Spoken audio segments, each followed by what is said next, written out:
What in the hell is going on with this thing?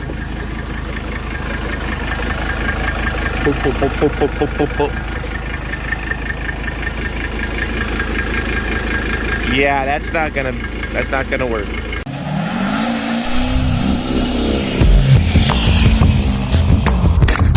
Woo! Get out of the way! Listen to that kitty purr.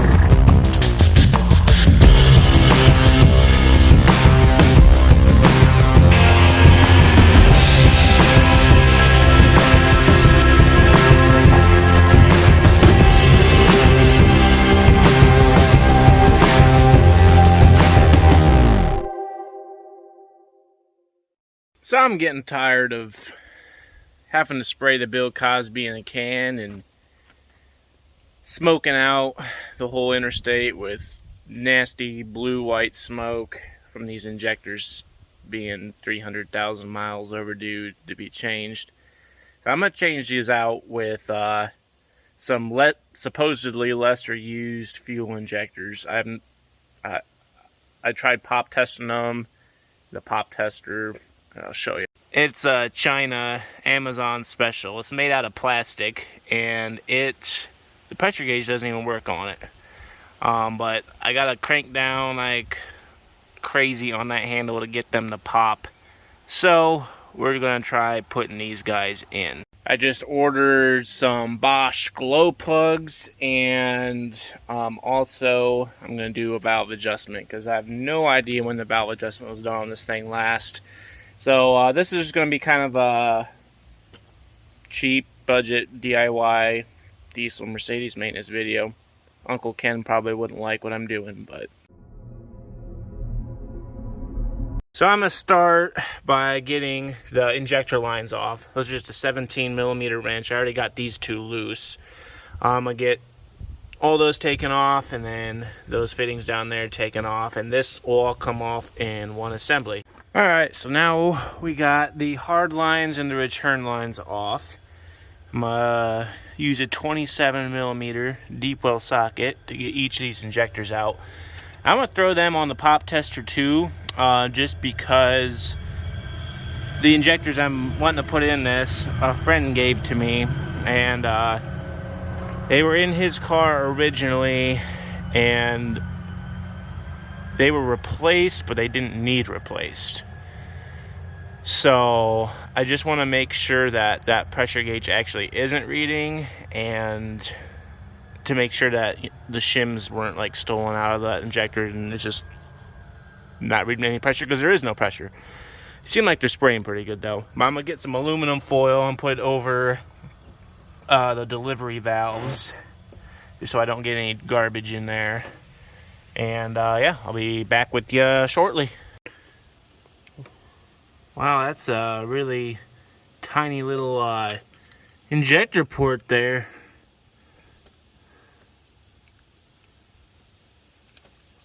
Oh geez. Alright, so I got all the injectors out. All the heat shields came out except for this guy right here. I have pried and pulled on that. I ruined a couple of my pick tools trying to get that out. So I'm gonna have to run to the store, get a heavier duty pick.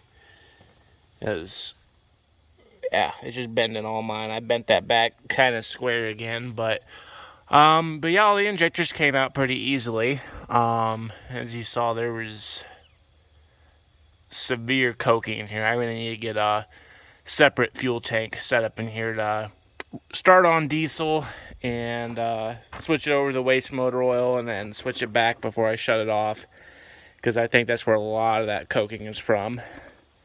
But yeah, I'm run to the store. I don't know if I'm gonna have time to do that tonight, but I'm gonna get a better tool to get that last heat shield out, and I'm gonna get the glow plugs out. I put a wrench on the glow plugs. They all broke free real easy, so fingers crossed I won't have any break off in there. But I will be back with you soon on that. I'll try and film some of getting that heat shield out. So what I ended up doing for that stuck heat shield, it's out now. But I took this big screwdriver, and that heat shield material is really soft. So what I ended up doing is I just stuck the screwdriver down into the hole of that heat shield and tapped it in just a little bit to where the screwdriver bit into that soft metal, and then I just popped it off to the side like that, and it popped right out. So if you do encounter one that's stuck like that, that's, in my mind, that's probably the easiest way to get it out. So it's a couple days later now. According to my tracking information on the packages for the glow plugs and the heat shields and valve cover gasket, those are going to be here within the next hour. So I am going to do that today and try to get this thing finished up and started up tonight. Here we are, the great unboxing. This video is sponsored by FCP Euro. Get in the zone. Let's see what we got here.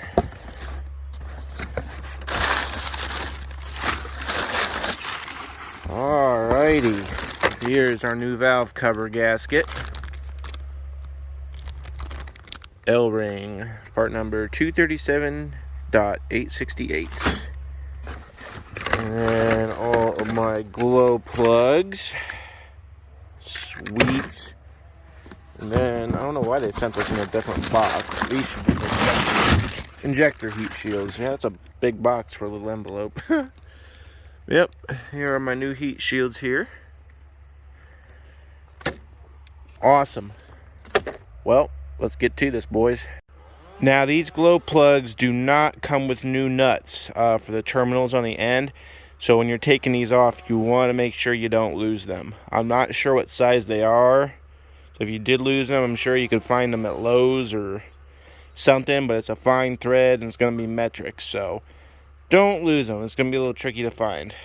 So I am using an 8mm socket on a 1/4-inch drive ratchet. And right where my finger's pointing. But you're going to want to take that little nut off to get your wire terminal off of those. I already got the front 2 done. I just got to do the back 3. This right here is why you don't use Autolite glow plugs in your OM617 Mercedes diesel. The tip of that one is completely gone. I haven't looked yet to see if it's still in the combustion chamber or not, but it looks like that's been missing for a long time. But the tip of that swelled up and is just completely gone. So glow plugs have been done in this engine before, because these would be Bosch if they were original. But stay away from Autolites. Only use Bosch. Every single one, except that one. Every single one of these, the tips have broken off at some point. Looks like a long time ago. And they ran through the engine by now. But this is why you don't run Autolites in these cars. Garbage. Alrighty, I got all the glow plugs in. Didn't have any trouble with them. I did have to use a 8mm wrench on that back one because of the oil filter housing there. But I got them all plugged in. I got them all screwed in, and the wires are plugged into them. I'm short across my little homemade glow plug relay over here. And let me focus in here. Let's see if these things light up. There we go. Alright. Oh, shoot. There we go. Oh, yeah. That's what I like to see. So, when I was pulling the old injectors out, the socket I was using was a deep well 27mm impact socket. And I noticed on the little nipples on that those fuel injectors for the return lines, the socket wasn't quite deep enough to clear those, and like those nipples caught on the inside of that socket a little bit, and I actually messed one of the old injectors up. You can see it caught on that nipple there, and it kind of bent it over and just mangled that nipple up. So I was having to tap down the socket just slightly, but this one I had to tap a little bit harder. This was the very last one. And yeah, so what I found is this socket right here. It's a Duralast from AutoZone. There's the part number there. But this right here fits over the top of that injector body perfectly, and it's not loose at all, even though this is a standard. That's within a 0.5 millimeter difference. So this is the socket you're going to want to use. It was like 12 bucks. I know there is a special Mercedes socket out there for this job, but I saw this when I was in AutoZone getting some feeler gauges, and yeah, this is the one you're going to want. So I'm going to go ahead and do the valve adjustment with the injector still out. That way I can just turn the motor over by hand with a belt versus putting a socket on the crank pulley and turn it over that way. Just be a little bit easier. So I got the throttle rod unhooked out from this main pivot point right here. And I'm just kind of setting that up to the top there. I need to undo my Bowden cable from up there, and then looks like 4 13mm nuts to get the valve cover off. What the wife doesn't know about won't kill her.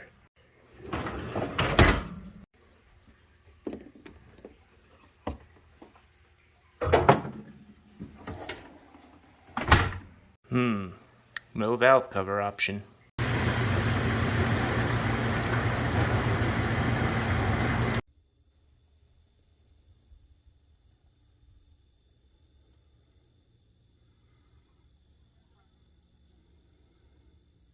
Alright, so far I have gotten to this valve here. Super easy to do. Where did I put those? Right here. I borrowed one of my buddies' valve adjustment wrenches.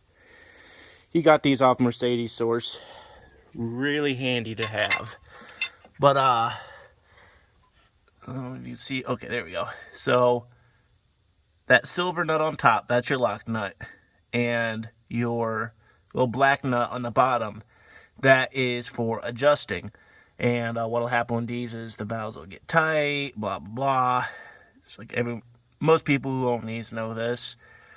Anyways, every about 20,000 kilometers or how many miles that equates to, you pop the valve cover off and check your valve lash. You're checking in between.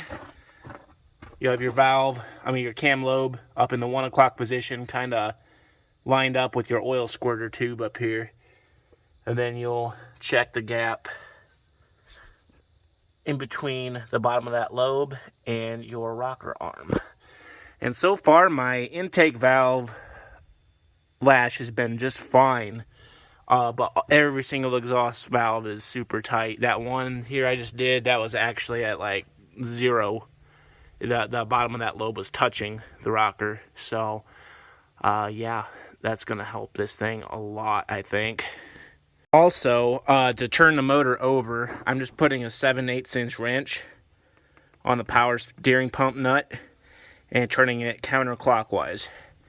And that's probably about the easiest way you're going to be able to spin this over, especially with not having any fuel injectors in. If did have fuel injectors in, you'd probably have to put a nut on the crankshaft, just because that belt would probably slip if it had compression. So I'm gonna get the rest of these valves adjusted, and as soon as that valve cover is done in the dishwasher, I'll get that put on, and then get my fuel injectors in, and then we'll be ready to bleed the fuel system and see how this thing runs. So, got the valve cover back on.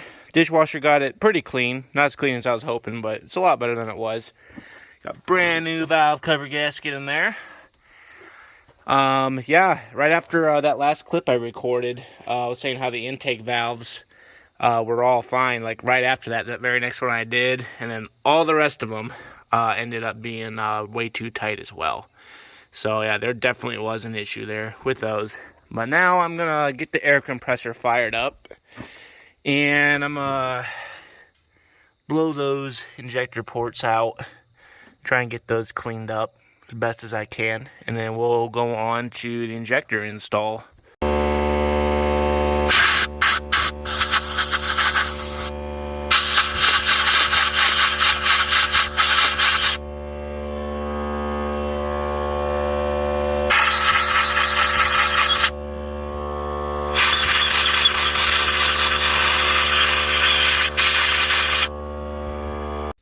Wear your safety goggles or glasses, because there's a big fucking chunk of carbon in my eye right now.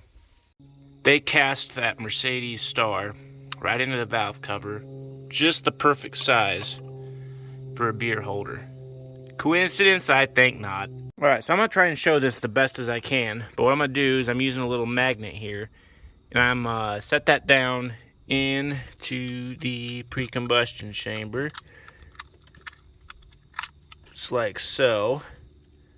Got that in there, and then I'm going to use a little screwdriver to hold down on that. I'm sorry for this.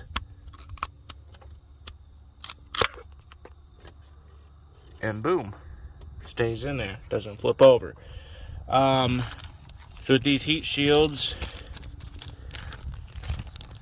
like, it's pretty easy to tell, but this side faces up towards the injector and this side faces downwards.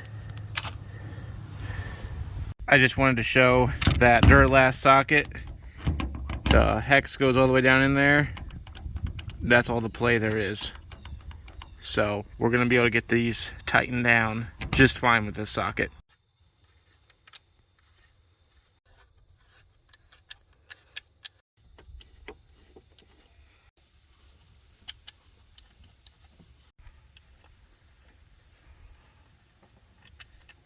Torque spec for these injectors is 55 foot-pounds, but my torque wrench decided to Jeffrey Epstein itself.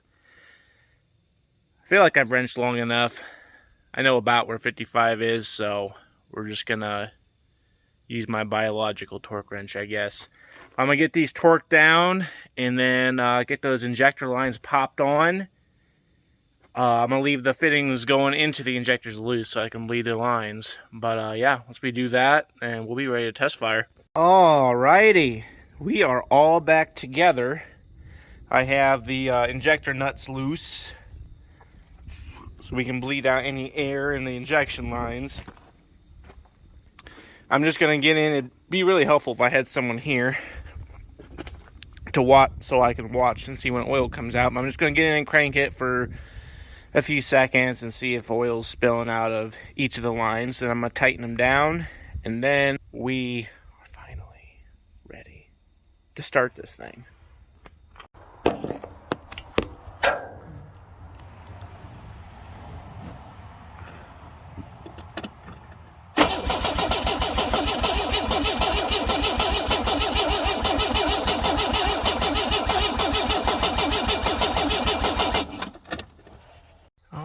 So we have oil leaking out of every fitting, so I'm gonna tighten these up and it's go time, baby. Right, lines are tight. Let's give this a try. I'm only gonna glow it for about 10 seconds or so. 2, 3, 4, 5, 6, 7, 8, 9, and 10.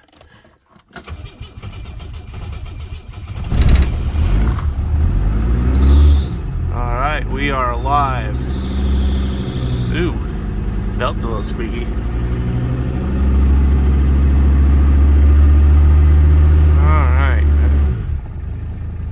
Oh my gosh. This is the smoothest this thing has idled, as long as I've had it. Holy cow. Yeah, don't mind my exhaust leak there. Wow, this is awesome. Alrighty, so I ran this thing for about 5 minutes, and it sat for a little while. It's still cold. So I'm gonna try glowing this thing for 5 seconds, because I used to have to glow this thing for like 30 seconds to even get it to want to start. So let's see here. 1, 2, 3, 4, 5, 6. Oh, fuck yeah. That's awesome. I'm gonna take this down to, I'm gonna take this downtown, just a little drive. See how much better this thing runs.